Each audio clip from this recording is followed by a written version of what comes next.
Good afternoon. Welcome to our Midday Mull for Thursday, the 16th of July. Continuing to read through Jeremiah, as in Jeremiah chapter 12, and reading from verse 1, Jeremiah has a complaint against God.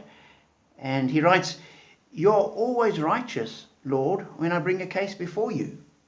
Yet I would speak to you about your justice. Why does the way of the wicked prosper? Why do all the faithless live at ease? You have planted them, and they have taken root. They grow and bear fruit. You are always on their lips, but far from their hearts."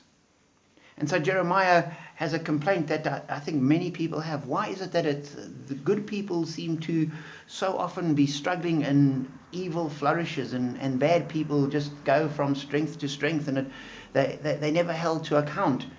And it's not only the particularly evil people, but there are many people for whom it is true. You are on their lips, but far from their hearts. They will say the right thing, but their attitude will be completely wrong. And Jeremiah has this real issue with God, that bad people seem to flourish. And he's quite straightforward about it, quite impolite almost.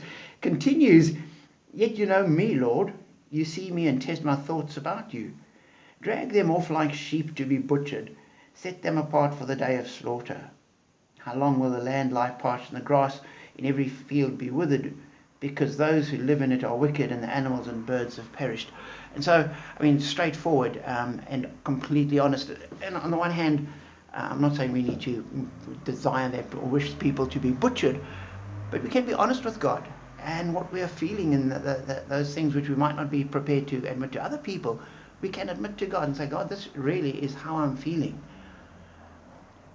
And as we continue reading, eventually God replies to Jeremiah and answers and says in verse 7, "I will forsake my house, abandon my inheritance. I will give up the one I love into the hands of her enemy." And so he's saying it's going to happen. There will be an opportunity where it's going to turn around, and they will be held accountable. You might not see it at the moment, but there will be. So as we engage with God, we recognize that sometimes the world is unfair, that God does seem to be left sidelined and just does nothing about it.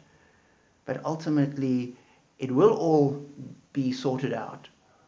And like Jeremiah, we can be entirely honest with God. So be encouraged and be blessed.